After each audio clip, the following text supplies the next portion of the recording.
Yo guys, I've got a spark which I'm going to use to ignite the fire for a brand new episode of the Skylanders carryon Locke here on the channel. Now this is the 11th episode, which marks the start of the Skylanders Giants portion of the carryon Locke. So obviously all of the survivors from Spyro's Adventure have been carried over into Giants, which we will be playing it on Nightmare mode. But first things first, we need to determine what the new representative of every element is going to be for Skylanders Giants, and we're going to be determining such things based on pure and utter randomness. So obviously the first Skylander we have to determine here is going to be what our new magic representative is going to be moving forward through Giants. Now obviously the important thing to remember here is that the survivors of the previous Spyro's Adventure run get upgraded to their Series 2 iterations, and anyone chosen out here who has an orange base will automatically jump up to that orange base, so they will have a second life going through this Locke.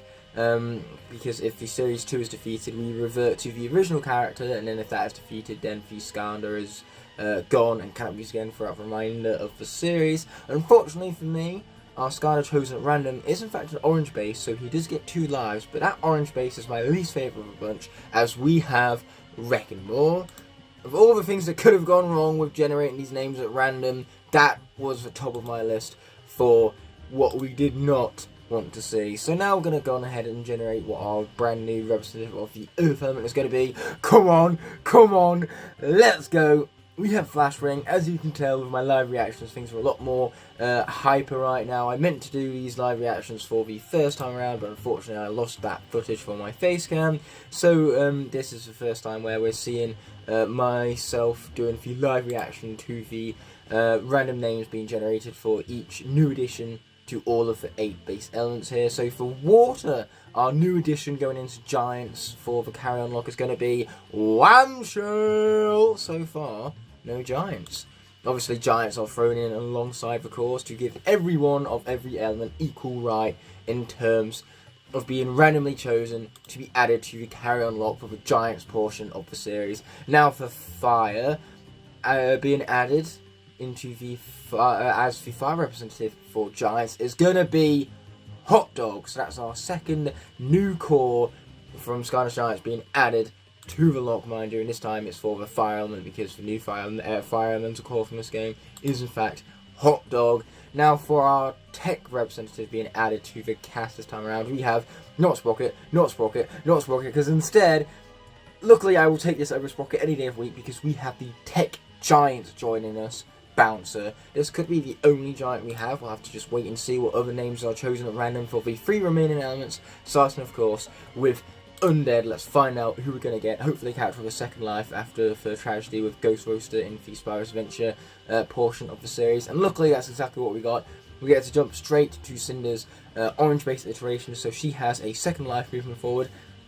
And if we get her all the way through Giants, she also gets to jump up to her blue-based iteration in Swap Force if she gets carried over, which would give her yet another additional life before having to revert to her original form if she's defeated in combat. So now we move along to Air, our second to last, our penultimate element to generate a random name for to be added to the cast. And that name is going to be our second giant, my favourite giant, and I'm really excited about this, Swarm. He should make it pretty far through the carryon Locke, as long as I play my cards right, because he is such a unit to be trifled with, so to say. But finally, for the life element, our final addition to the cast for Skylanders Giants is going to be yet another brand new core, Shroom Boom. If we can get him all the way up to Trap Team, then he will be able to upgrade to his red base version, his Series 2, which will give him a second life. So we shall see what the future holds for this cast, but for the moment being, we now get to update, of course, the graphics on screen now, and we also just have to jump into Skylanders Giants, the game itself. I will see you there. So here we are at the main title screen of Skylanders Giants, where we've now had 8 randomized characters added to our cast, and you can tell just how random it is based on the fact that most of these elements I received my least favourite representatives for.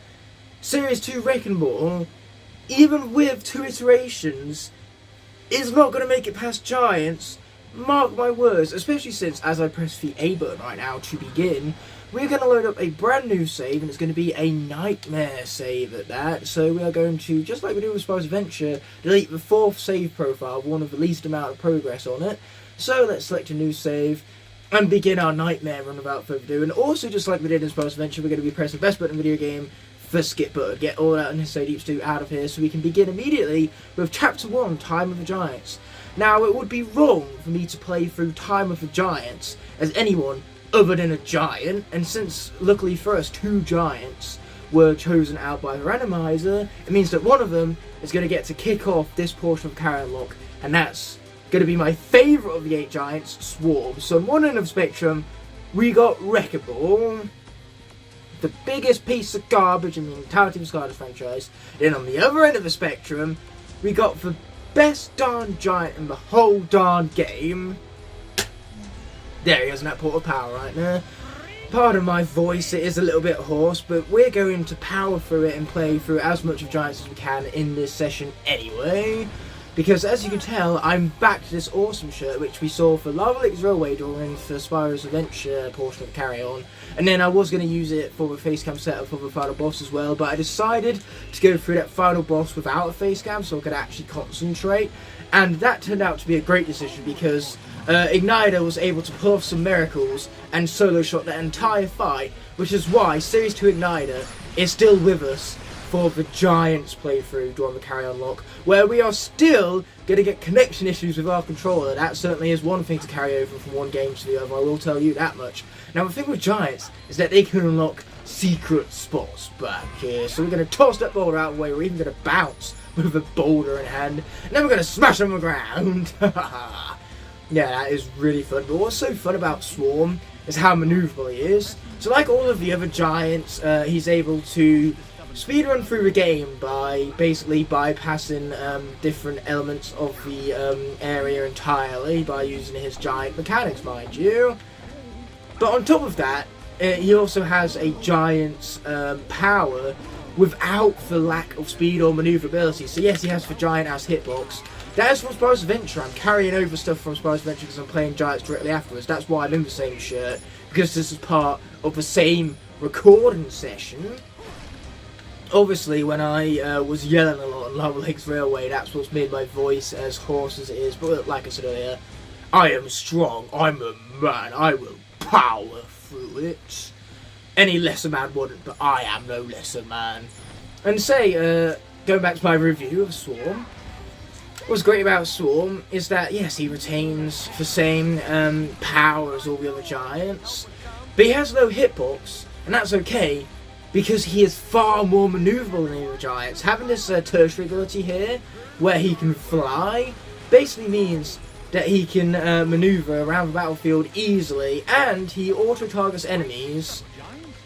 So basically, he'll always be facing towards them when doing this, when initiating this flight form. So in this flight form, he can always be facing enemies, always attacking enemies, and he can be flying circles around them all at the same time. It's brilliant, him being able to keep his distance from enemies and being able to, in other words, defeat them before they even get close to him. That's what makes him leagues above all the other giants. And as for Shroom Boom here, he was another one that was chosen by the random name picker.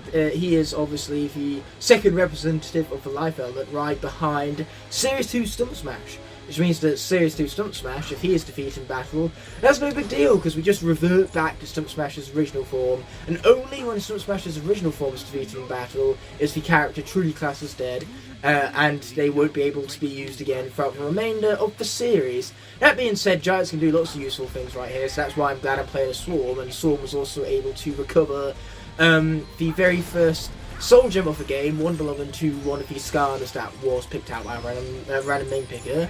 Now, as for the episode structure of this portion of the Carryon Locke, for Giants, we're going to be playing through the first 3 chapters today, so we're going to be beating Rumble Town in this 11th episode of Carryon Locke, the debut of Giants.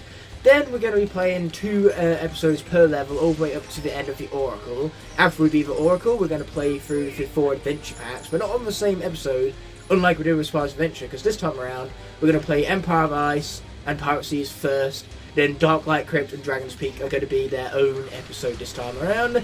Why are we playing through those adventure pack levels all over again? Well, because it's going to be interesting seeing them through the Giants engine instead. Also, it's going to be interesting seeing them on Nightmare difficulty, where they're going to be a lot more brutal. It's going to be tougher to get through them, and the extra challenge is what's going to make this log all the more intense and all the more exciting to watch. I haven't done these adventure pack levels on Nightmare mode in a lock form before, but luckily for me, I have done them on Nightmare mode before, so I know exactly what I'm in for. Cool, that guy is dead. That's fantastic. I like that guy is dead. You know, I'm a big fan of dead enemies. I might even be the #1 fan of dead enemies. I would even go as far to say that. Use bounce pads to reach the top. No shit, how else are we going to reach the top? There's not exactly a jumping mechanic in this game now, is there? But yes, after we've beaten all 4 adventure pack levels spread across 2 episodes, what we're going to do after that is we are going to complete the entirety of the Archean trilogy for the final episode of the Giants portion of the Carryon Locke. So yes, we have a very exciting future ahead of us, which is going to involve a shitton of damage for one. Like 100 damage from that is absurd. But luckily for us, we're going to nullify the damage instantly with a hat, a turban, because as I said in Spyro's Adventure, I will allow for hats to be utilised in this series, though unfortunately we didn't actually collect any hats in Spyro's Adventure, so I think it's about time we changed that. Now this turban doesn't give us nearly as much of a buff as what that hat Swarm previously had on, but I don't much care. Debuffing myself, you know what, Swarm's already powerful enough as it is, so who even needs the buffs, am I right? Anyway, speaking of stuff we don't even need to do, usually we need to attack those changes, but as we're a giant, we can instead just lift the boulder straight out of it. This, my friends, is why you play through Time of the Giants as a giant. It only seems right. Anyway, we're now going to skip over that cutscene, and these chompies, we're just going to walk into them. Just going to walk into them, and boom, they're dead. Every last one of them. Giants are beasts like that. So here are more enemy fools for us to absolutely destroy, and it would appear as though, apparently I didn't voice crack enough as Spyro's Adventure, when you have a hoarse throat, as I do myself, voice cracks are about as inevitable as Thanos himself is. As a famous Brolin once said, I am inevitable. Specifically Josh Brolin, because he is, of course, the actor who portrays the mighty Thanos, the Mad Titan himself, as I come down and I obliterate that barrel to absolute pulp. For one reason only. It looked at me funny. If it didn't want to be absolutely destroyed like that, then it shouldn't have looked at me funny. So here we go again. Oh, I keep pressing this attack when I mean to fly. It's an accident, I swear. I'm so used to the B button being the secondary attack button from the previous, well, I shouldn't even say previous Skylanders games, it's from the Skylanders games that actually precede this one. But because I've been playing a lot of Swap Force and Trap Team specifically lately, I keep thinking that the B button is the secondary attack button, when it is not. I couldn't be more wrong on that factor. But now with the Conkertron having been defeated only 9 minutes into the episode, this is why we're playing multiple chapters in one episode, because otherwise the episodes would be too short. And with this being a weekly series, it would be highly disappointing to wait an entire week only for an episode as short as this to be rolled out. So once again, I'm going to press the best button in the game, the skip button, to get to the Junkyard Isles. It is very confusing winding up on the Junkyard Isles without the cutscenes to lay out the scene beforehand. We have no context as to why we're here in the Junkyard Isles, and yet here we are, all of the same. Boom, boom, we shake the room, oh yeah. Now, what's also awesome about Swarm, you can mash your melee attacks and push forward all at the same time. So, not only are you flying around enemies, flying circles around them to outmaneuver them, but also whenever you choose to get up close and personal with them, by the time you finish your attack spree, you are well outside of the enemy's range of abilities. So let's destroy these guys and then switch out for our undead representative, our only undead representative at that, because Ghost Roaster was our only loss in the entirety of the Spyro's Adventure portion of the Carryon Locke. My CS2 Cinder is significantly under upgraded, as it would turn out. But luckily, with this being the Series 2 version of Cinder specifically, if Series 2 Cinder was to be defeated in battle, she would only revert back to her original form, and only if her original form is defeated in combat is she classed as dead and cannot be used again for the remainder of the series. But yeah, she is our only undead representative. But luckily for me, we did only have one loss going through Spice Adventure, so everyone except Ghost Roaster was carried on into this lock. Let's grab that, because I need to be very careful, because a Cinder, without any upgrades, or, you know, she's not even been leveled up yet, so this is why she is as weak as she is. It's rather tragic, actually. I have no money and no experience to my name, so let's grab that unit and be out of here as fast as possible, because luckily for us, the undead element doesn't remain stronger in this zone for much longer, which will give us the opportunity to switch out our Skylanders, because whenever a new element of the area pops up, we can switch out our Skylander to whatever Skylander is corresponding with the current element of the area at hand. This is a moment where I realise I don't have any music in the background, which this is a game where I can actually add music in the background, because all of the songs are royalty free, so I won't get copyrighted for uploading it to YouTube, fortunately for me. It's so eerie about the music. So yes, between recording sessions I'll put the music back on so that then I can at least enjoy it, but for the sake of editing, without music it's going to make it easy for me to make cuts, because the edit for music won't cut along with the visuals. You know, it'll only be for visuals that will cut, and then the music can remain consistent there in the background. Not that I'm going to be making many cuts, because in my gameplay series I don't cut very often. I only really make cuts when the commentary isn't on par. So if I say something stupid, for example, I will make a cut. Ow! I should have made a cut right there because of how stupid it was. Me running directly into the rock. Yeah, Flashwing is laughing at my stupidity right there.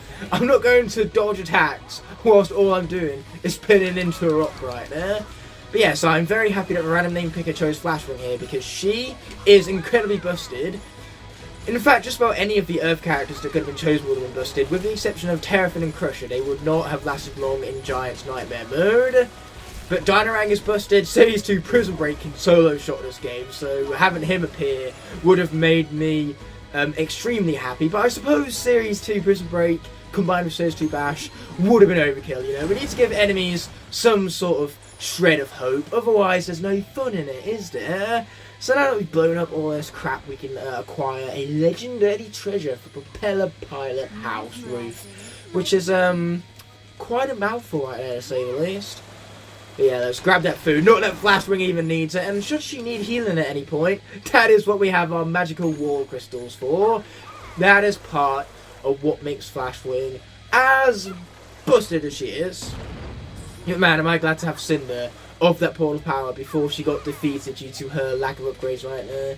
And to say, it's weird not having the music in the background, but I can at least change that for the sake of my own enjoyment for the future episodes of the series. Why won't my wall crystals just stay as wall crystals, damn it? Not that we need them, I mean having wall crystals would be overkill right now. Boom! Got him! Got him again, man. Flashwing is so busted, it's not even funny. Well, it is to me anyway. I'm finding this particularly hilarious. Really, that dude thinks his Stomp is going to have a chance against me? He thinks wrong. Boom! Take him out. And a life is going to be initiated from this zone right here, so it's time for us to swap out for yet another one of our brand new representatives here in the carryon Locke. Showboom! One of the new cores to come out of this game, actually, so it's very nice to give him a warm welcome in this second chapter. Yeah, let's take out every last one of the chompies. Obviously, this guy's really good because he can volley his shots at enemies, so no matter where they are, you'll be able to hit them from afar with relative ease. But if enemies get up close and personal with you, that's no problem either, because he can specifically target them when they get close and personal. And I believe these fungus can even knock back smaller enemies, so if they get close and personal with you, you can easily knock them back and make sure that they don't hit you, because that's exactly the best kind of tactic in Night Mode. The best tactic is for one where you don't get hit. After all, the best offense is a good defense, and vice versa. Luckily for me, both those things on my behalf are pretty decent. I have both a decent offense and a decent defense. But yes, let's hope we don't have any losses in this first portion of the Giants carry-on bit, because having some deaths in the very first episode here, it would be embarrassing, to put it frankly. Like, I wouldn't dare upload this to YouTube if I had deaths in this first episode. That's how bad and embarrassed I would be from it all. But man, am I glad that Igknight was able to pull off some miracles in that final fight, because I am so looking forward to playing as Series 2 Ignited throughout this playthrough. He is going to be such a beast, and even if Series 2 Ignited was to be defeated, we just revert back to his original. Only then, if he's defeated in battle, can he be classed as dead and not use travel from the series. So now Ignitor has 2 lives, just like all of the other Series 2s in this lock. And hey, we lose Series 2 Cinder, she reverts to her original. So long as her original makes it past this game, we can upgrade to her Series 3 iteration in Swap Force, Phantom Cinder. Yes, he will, but I'm going to skip the rest of the cutscenes, because as always, we love to skip over the unnecessary dupes too, and head over to the Long Walk Pier, where we can not only find the next piece we need to repair our ship, but we can also usher in the dawn of our very first Tech Elemental Zone. So, to correspond with that, we have the debut of Bouncer, our second giant in this here look. Mash faster! Yes, they're all dead. I lost a lot of health in the process, but you know what? This is fine. Okay, I am fine. I won't die. I hope. Yeah, it would appear as though a lot of these characters actually need leveling up and upgrading. Like, how does a guy with thousands of hours in these games not have fully upgraded Skylanders going into these locks? In fact, how am I just not prepared for these locks, period? As you can tell from the fact that my shirt is different, I recorded the randomizer for this portion of the lock obviously not decades ago, I exaggerate. The point is, I recorded it a whiles back, so you think I would have prepared for the lock by now, but apparently you'd be thinking wrong.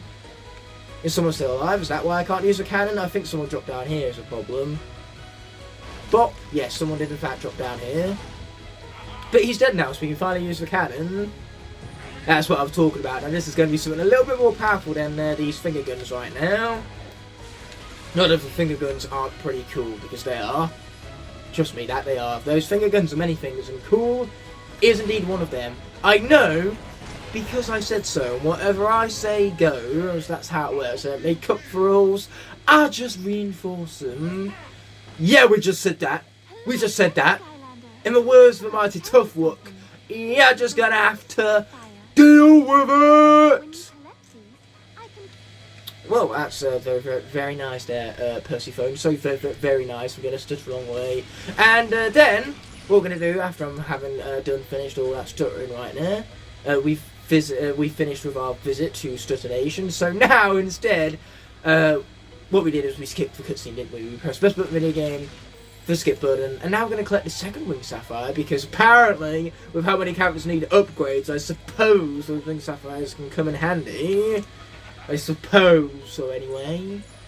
But yeah, I oughta, like, level up Series 2 Cinder and quickly, because, yeah, Undead pops up quite frequently in this game, given that Series 2 Cinder is, in fact, a starter pack character for this game. So they really want to push that element, and, you know, make you feel advantageous for having bought the starter pack, you know, make it feel as though, hey, I might only have the starter pack characters, but I still get a lot of value out of these, because they're powerful in a lot more areas of the game. It's also why life and air appear so frequently in the game as well. It's not until the very end of the game that other elements start popping up, where you realise that, crap, I need to go out and buy more Skylanders. I need to kiss my wallet goodbye, because these Skylanders are expensive, man. Especially since water appears in all of the 3, like, final levels. During the Arcane Trilogy, water is really going to be tested. Luckily for me, our water representatives are Zap and Whamshell. That is fortunate. And if Whamshell manages to make it through this game into Swap Force, he can be upgraded to his Light Core iteration, Though I'd much rather keep Zap around because Zap is the far more overpowered character. That being said, we do need to speak with Callie before we can go to the next area, because we need to ask her about heroic challenges. And by ask about heroic challenges, I mean skip over all the unnecessary deep stew entirely.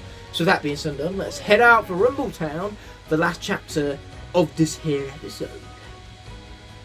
I don't know why I have to stare intensively into the camera like that. I just do. Once again, worst mighty tough rock, you're just going to have to deal with it. Which I suppose could even be the title of the episode. After all, we have Bouncer here, whose catchphrase is deal with the wheel, and that's pretty darn close to the catchphrase deal with it. So, Air has popped up, and now it's time for us to go back to a Skylander who absolutely carried during the Spyro's Adventure portion of a carryon Locke. Funny how he carried in the carryon. But yes, we're obviously talking about Warnado. Which, if he makes into Swap Force, just like Whamshell, he can be upgraded to his Light Core version. So yes, we best hope he makes it, I guess, because Air is going to have a much tougher job getting through this game, as there's only two versions. There's Warnado and there's Swarm. Neither of those characters have a second version to be backed up upon. You know, it's not like Wrecking Ball has a second version, it's not like Bash has a second version, etc, etc. The only other element to have as little as 2 lives going through this game is Undead, because of Series 2 Cinder, and even then that's only because of Ghost Rose's defeat in Spyro's Adventure. If we had generated a character like Fright Rider or Eyeball, then we'd be back down to a single life for Undead again, which would mean that Undead would likely not last very long in this series, or at least in this portion of the series, mind you. Yeah, let's continue just absolutely speeding through this right now. Yeah, sucker! Sucker and Hughes knows it. I do love this tornado ability. This tornado ability right now, it's carrying me. It's carrying the carrier. Warnado being the carrier who's being carried by the tornado. It's like carrierception is what it is. It's like landing a carrier on a carrier, which technically you cannot do, because the point of a carrier in the first place is to carry things rather than be carried itself. You know, what's the point in an aircraft carrier if it carries things that aren't aircraft? Otherwise, it wouldn't be called a fucking aircraft carrier, would it? Okay, cool. Those guys are about to be as good as dead. Never mind, they're not about to be as good as dead. They just straight up are dead. It's great. Love to see it. Anyway, let's continue through right here. Push these blocks into place. Show them who's boss, because these blocks, they had it coming to look at me funny. No reason. Oh, really? Really going to try and tap me from back there? That does not end well for you. Ow. Neither does me getting attacked like that. Anyway, we're going to go on ahead, grab this bomb right now. Yeah, hopping up alright. Can we attack them down here? Boom! Well, we did get that far at least. Yeah, we're just going to deal as much damage as we can to these guys before we even get down there. Boom! There's some more damage. I think we can take out every single one of these before we actually go down there. But obviously, when we go down there, Brock's going to speak with us, and even more enemies are going to spawn in and be annoying. But this is where our first magic elemental zone is going to pop up. So it's time for the debut of my least favourite Skylander of all time, Wrecking Ball. If this guy dies right here, I won't be much surprised. Okay, here we go. Let's take him out. Take my burp to the face. Okay, cool. He has been finished. And there is Brock with more unnecessary deep stew for us to skip over. Man, his tongue doesn't even penetrate through a single enemy. It hits a single enemy and then it's like, nah, I'm done, man. I'm done. Okay, cool. Apparently that wasn't fully charged yet. That's more like it. Yeah, at least we have his disco ball, which is by far his best attack. This character would be a lot better if his tongue actually penetrated through enemies. So imagine instead of just attacking one enemy, the tongue went through him, like it does in the animation, and attacked all of the other enemies behind him. Like if I was dealing 11 damage to all these enemies simultaneously, then yes, Wrecking Ball would still be garbage. At least then, he'd be a little less garbage. Well, I absolutely wasted a power burp. After you eat an enemy, you get a more powerful burp. But because apparently Wrecking Ball can't aim, it has nothing to do with my lack of finesse in the game. No, I'm not garbage at the game. It's all Wrecking Ball's fault for being garbage at the game. So yes, because of Wrecking Ball's overall garbageness, I absolutely wasted that power burp right there. Oh, but that guy's dead, which is great. Love to see it, we love to see it. Cool, he's dead, but we didn't nobble him up, so we don't get a power burp. It's quite depressing, actually. Oh, but we did nobble him up, so boom! Take my power burp to the face, which only deals like 15 more damage. Hey, what do you know? I'm so much surely making our way through Wrecking Ball's accolades. And just like that, we got through those enemies. Which was easy, because even Wrecking Ball could do it. So let's grab this key up here first. And for all, if we grab this key first, and all we need to do is grab the other key, and then we can bypass the combat that will occur here altogether. Less time I spend with Wrecking Ball, for better.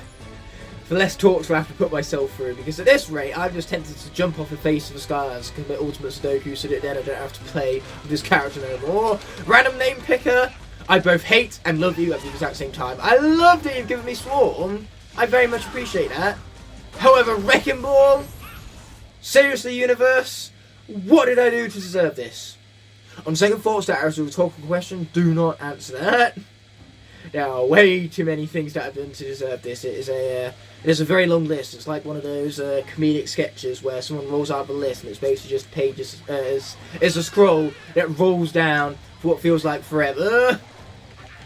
You know, goes on for what would be the equivalent of pages and pages and pages and pages, I suppose. Okay, cool, that guy's dead.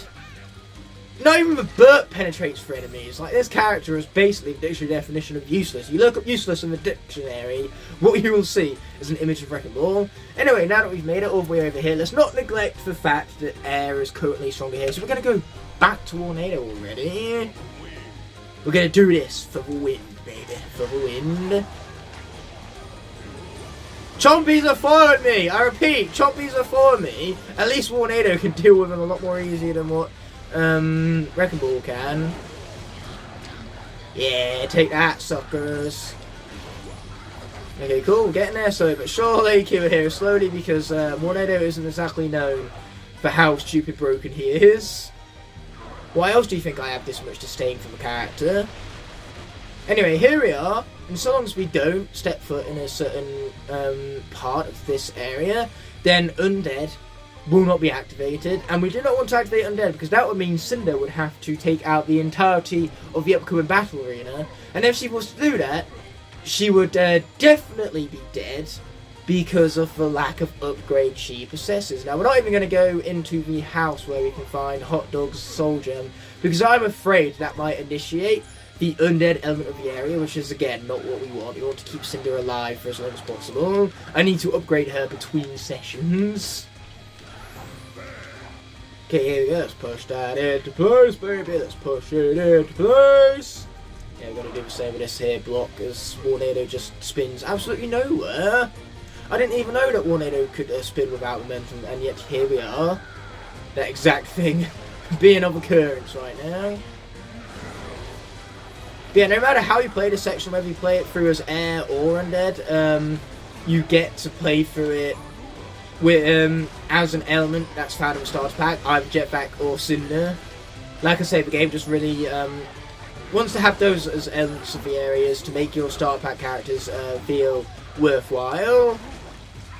Make it feel that little bit more like the starter pack was worth it, because you got all these characters to get all these buffs just from the starter pack characters alone.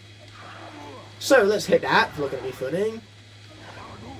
And what we have to do before we conclude this here episode is that arena battle where the Hermit has been located. It's time for one final arena battle to end up the episode with. Here we go! Bye, fellas. I mean, I would say hi, fellas, but that would be a waste of time because, you know, we're killing them quicker than what it would be to say the words hi, okay? So yes, what a waste that would be indeed. They're all getting out here. Now that I think about it, I've barely even played Tornado in this game. This is like a nice change of pace compared to the characters I usually play through this section with. Especially since most of the time I'm playing through this section, I'm playing through it as Jetpack, because Jetpack is just a really common character for Locke themings. You know, for Giants in particular, I've done for Legendary Locke and the Light Core Locke, both Locks of which included Jetpack as our air representative. Yeah. And then both Locks also had Chill in him as well, which was interesting. But Chill is at least a better character than Jetpack. Bye, fellas. See ya. Wouldn't want to be ya. Oh no. I certainly would not. Okay, cool. Take them all out and finish them all off. Welcome back to yet another edition of Say What You See. I currently see myself obliterating enemies, so I'm going to say it out loud exactly what it is that can be seen. Despite the fact that you guys can say it for yourself, I'm still going to state it explicitly. Because, you know, why would I give you any room to possibly grow by yourselves when instead I could do it for you? Yes, there is death. Death all around me, but not death of my own, which is my favourite kind of death. The lack of death of my own, so if you say. Sweet! That guy's out of here, voice cracking all. And soon his little friends will be too. Okay, more of these guys really need to die right now. That would be great. It's also going to be funny how in the Arcane Trilogy we're going to be going through the water sections as Zap and Whamshell. Usually I go through those sections as either Chill or Slam Bam in the case of a legendary Locke, so playing as someone other than them in those sections is, just like this section right now, it's going to be refreshing playing as different characters. That is another awesome thing I can say about Randomizer, but that's about where my compliments for the damn thing begin and end. Like, come on. Wrecking Ball, seriously, I still don't forgive a random name generator for that. I still don't forgive it. Why would you give me life spell pokes? That's just cruel, video game. Cruel. It's cruel and evil. It's Cruella de Vil, for lack of a better way of putting it. Cruel and evil. Yeah, which is basically what Cruella de Vil stands for. Cruel and evil. Where, once again, I'll tell you what's also cruel and evil. My controller continuing to disconnect. And I know the batteries should be fine still. I have Duracell. Duracell batteries, like, last forever. That is for one trait they have. That is their whole marketing ploy. You don't mean to tell me that the marketing was a lie, do you? Oh, thank God the other life spell don't heal themselves. If they did, it would be such an infinite loop of impossibility. If they just kept healing each other. Or themselves. Actually, they might be able to heal themselves, I'm not quite sure. Luckily for me, though, I'm killing them quicker than they can heal each other, so that's great. And speaking of killing things, the Dro is no more. The Goliath Dro, that is. So, we're going to skip over that unnecessary deep stew. Conclude the level with a 1-star completion. Didn't even get first speed on objective, but that's not the objective we care about. We care about having gotten no lives lost, which is great. More than great, in fact, it is stupendous. So here we are with Link Ship, where once again we're going to press the left button video game, the skip button, so that this episode can be concluded. Let's roll the outro without further ado. I cannot, in good conscience, end off this video without first thanking all of my incredible channel members whose continued support help make these videos possible. Without them, these videos would be near impossible to make, so from the bottom of my heart, I truly appreciate every last one of them. If you enjoyed this video and would like to see more, there are plenty of options on screen now to explore, and please consider subscribing to keep up to date with all my content. On that note, this video is coming to an end, so thank you so much as always for watching. Until the next video arises, peace!